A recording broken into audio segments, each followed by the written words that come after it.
Hey guys, Rimjaner here, bringing you another cast. This is going to be a Zerg versus Terran on the map Shakur's Plateau. And this is a matchup I haven't really casted too much. I believe this is going to be a Mech base build from this Terran. As most Terrans against me usually go Marine Tank, just because with my opening I do fortify my front pretty well, and Marine Tank is always just your best bet on breaking my wall with the right timing. But this guy's going to go into a mech build, so I'm going to speed the game up quite a bit, just because my opening is going to be pretty standard. Obviously it's going to be the 15 hatchery, 15 hatchery, and then I build a pool depending on how I feel or if he's scouted me yet or not. There's a 15 hatchery. He's going to go into a 1 barracks because he is putting it over here. He's either going to put he's either going to come with early pressure or expand. As you see here, he went into a 1 barracks expand, which is a very greedy build. Something I did not scout out. And he's going to come over here with a marine and try to pressure me, try to do some bunker pressure. I do see that marine coming, and my hatchery had already been built, and it's already too late for that. But he is going to be on 2 bases, so he is quite ahead in economy. I'm going to build 4 Lings to scout out just to see what's going on. And I'm going to see that he does have 3 Marines over here. So I am going to run away from that. He does have 4 Marines on the field. And he's just going to pop out Marines from 1 barracks. And I'm going to keep droning up like normal, nothing crazy. And I saw those Marines on the field, so I'm going to try to get a good scout out here. And what did I see? I saw 2 factories and a starport. And I did see that he did have 2 bases, so I'm going to feel free to drone past 40. I'm going to just drone up until I feel safe. It's a little bit harder to take a third against the Terran because they are a little bit more mobile than Protoss. So I always build my macro hatchery in my base and fully saturate 2 bases right away. He's going to come over here with a drop, and I will hold that off with my queens because I did see that coming. And I guess I can slow the game down a little bit. And I'm going to finally take my third. As I said, because of the mobility of Terran, you can't really take it too early. Unless you... But with the build I do, I get my gas late, so I do get speed late. So taking your third is a little bit harder, especially on this map because it's far away. And he's going to come over here and do some drop harasses. I'm going to hold both the Naga towers with my Lings, and I should be defending this drop harass over here. As he has gone into a mech heavy build, he's going tanks, Hellions, and most likely Thors later on. And a good indication on if he is going a mech build, you're going to check his Hellions and then see Blue Flame. Blue Flame is needed when your marine count is low, just to kill all those Zerglings that will be surrounding your army. And so I used to like going infestors and roaches versus this build, but I believe that mutas, as long as you box them over the Thors, are probably a better bet, especially with the gas heavy build. I don't like going I don't know, I was not really a big fan of roaches, or once you're fighting off creep, it's hard to get to tanks that have a very large range, and a lot of the time your Hellions are in front and taking a lot of damage. And I just believe that my micro is good enough to not get caught by these Thors. And until they have overwhelming numbers of Thors, your mutas can deal with them, since he is only on 1 barracks. He's unable to pump out too many Marines to defend this. So I did go out with my infestor opening, and I will switch to mutas once I see these Blue Flame Hellions, as he is kind of just turtling right now off of 2 bases. And I did just build a lot of drones to come to this base. Just check the income tab, it's 65 or 54 drones. So I'm almost at my optimal amount of drones. Probably want to get to about 75. But against the Terran, you can always, even 80 drones is okay. And I probably will build another macro hatchery very shortly. And as you see here, he's going to push out with 2 Thors, a handful of Hellions, and tanks. And I haven't seen that yet, but when seeing that, well, I guess I did see it, and I'm going to put down this Spire. And I'm going to push out when I do have mutas.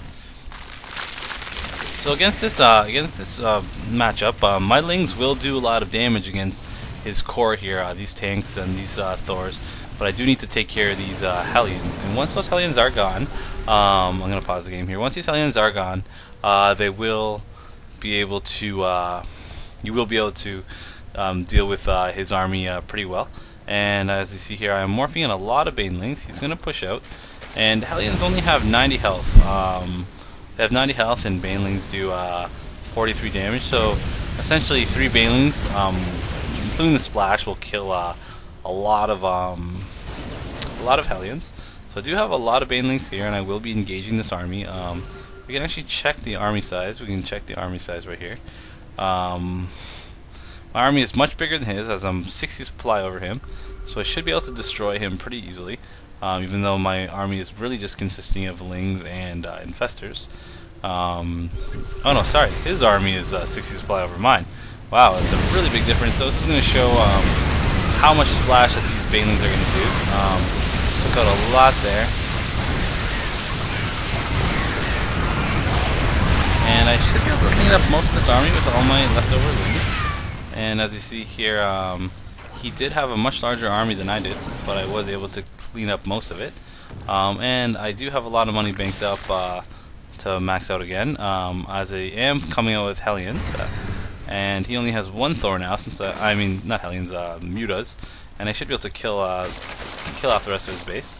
And I will speed this up a little bit. And you see here I am pretty good on upgrades. All my Lings are 2-2, and his Mech is just level 1 right now. With all these Mutas coming out, as I only made 3 Infestors, but I did make a lot of Banelings, I should be able to clean up this army. I'm getting +1 attack here, and I will take a 4th eventually. As you see here, my Lings are going to come check this tower, and I guess he spotted me with those Hellions. He spotted my Mutas, and take them out, and he is taking... wow, he's got 2 more command centers here, which I did not even realize, and he's taking his 4th base. I should be able to deal with that very shortly. And we see here he has 74 or 58 harvesters, so he is really macroing hard. And once he has these command centers, extra command centers up, he is going to be pretty far ahead. So I'm going to come over here and destroy what I can.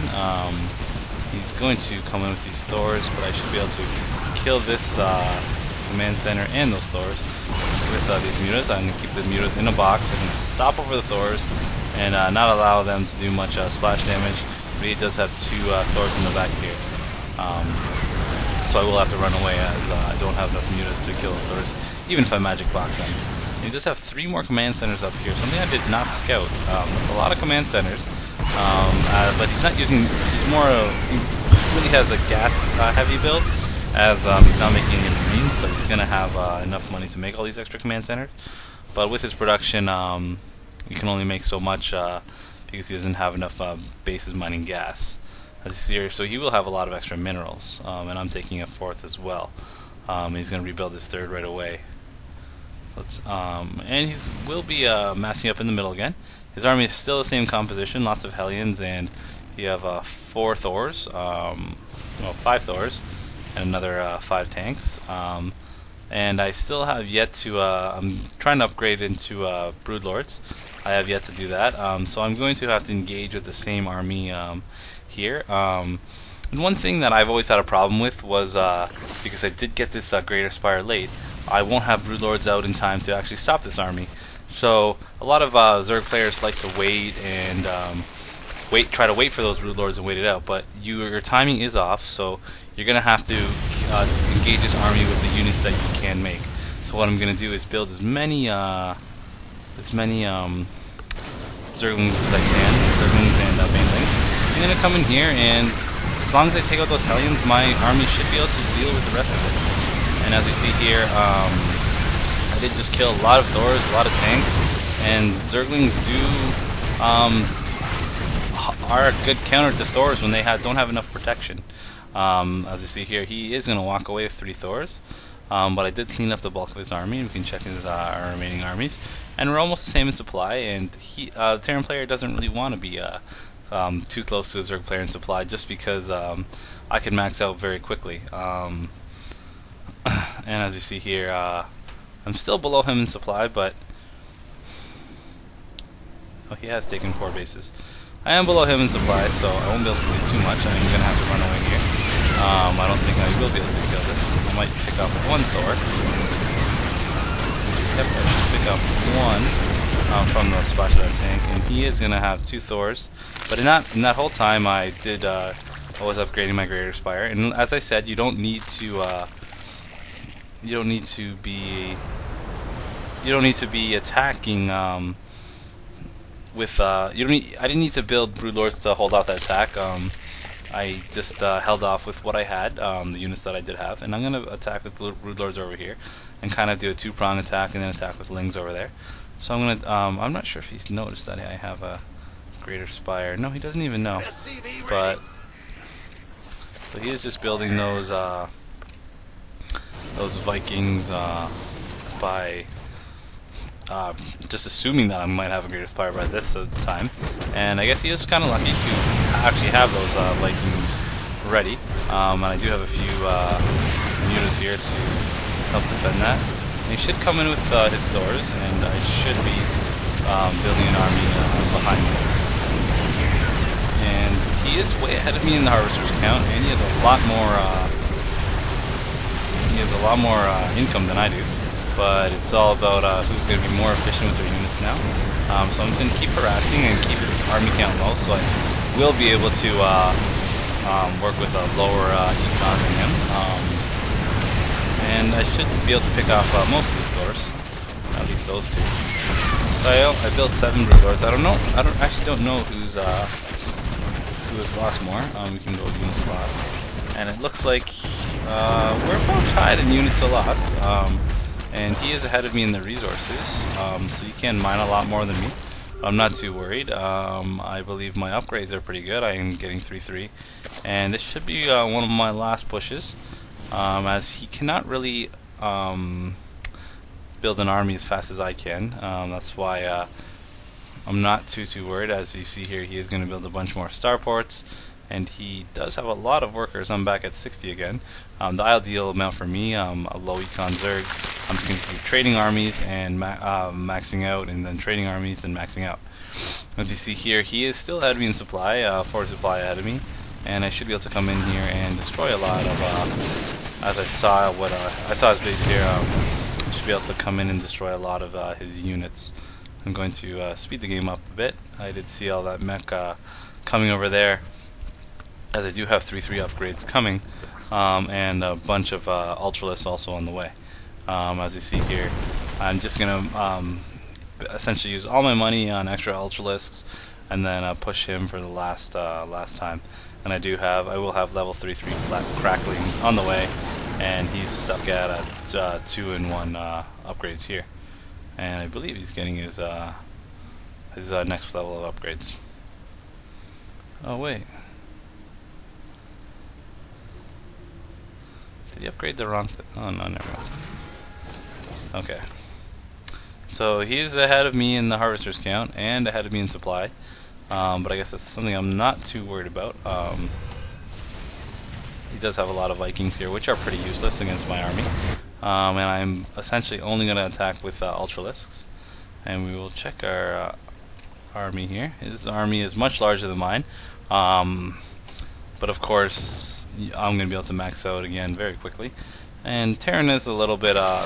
Terran's army, Terran ball isn't as strong as a Protoss ball, so when a Terran does get to 200, you are probably able to deal with him a little bit better than a 200 Toss army. So it's okay, it's not as bad. I am close to maxed out. He's still 20 supply ahead of me.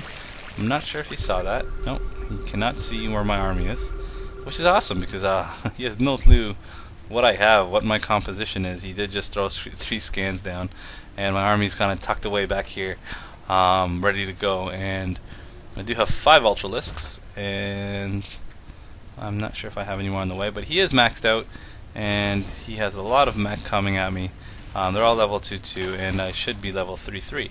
Level 5-3 Ultralisks, I have 6 Ultralisks, a lot of Banelings, a few Mutas, and 7 Ultralisks. Wow. 7 Ultralisks, fully upgraded. 8 Ultralisks. Oh man. 8, is this 9? Oh, 9 Ultralisks. Wow. 6, 7, 8, 9. 9 Ultralists, and this is going to be quite the battle. He's banking up a lot of extra cash. This is where Terran can't really trade because they can't really max out their armies again that quickly. And it's where it's a late game Terran is. It gets tough with to be a late game Terran, as if I do clean up this army, he won't be able to kill it that quickly. And he's going to finally scan back there and see what I have. But I do have 9 Ultralists here, and they're going to tank a lot of tank damage. And these Banelings are going to kill most of those tanks there. He's going to have to land these Vikings and do as much damage as I can. And I have my 6 Lao Ultralists that are going to finish off his army, and essentially gonna take care of him here, take care of all of his stores. He was ahead of me, I believe, by 15 supply, but I did have a better army composition, and I am able to kill him here. As you can see, my upgrades are much better than his, and these Vikings are pretty useless to his composition. So you can even say that I had a larger army if you don't count those Vikings. And although I do have a larger army, I guess we are the same amount of harvesters now. And I'm going to come in here and Malphus will make sure what the planetary fortresses, and I will be able to just move up here and finish him off. As I did not even realize he had this whole base up here. And as you see here, that is the one thing with Mech play. Even though he does have a lot of money banked up, he's unable to really make another round of units that quick. Mech does build slowly and did not have enough factories to reinforce his Mech army. Like as we see here, you can only make 3 Thors at a time, and 2 Hellions, something he should have, 4 Thors at a time, and it's just really just not enough, considering I can max out Ultralisks, which are stronger than Thors at this point in the game, and essentially, even though he was ahead of in economy the whole game, he was behind in production. And obviously production is probably more important than your economy, because if you can't produce the units, you won't be able to use the economy that you have. And so that's another Zerg versus Terran, and I'm Renjaner.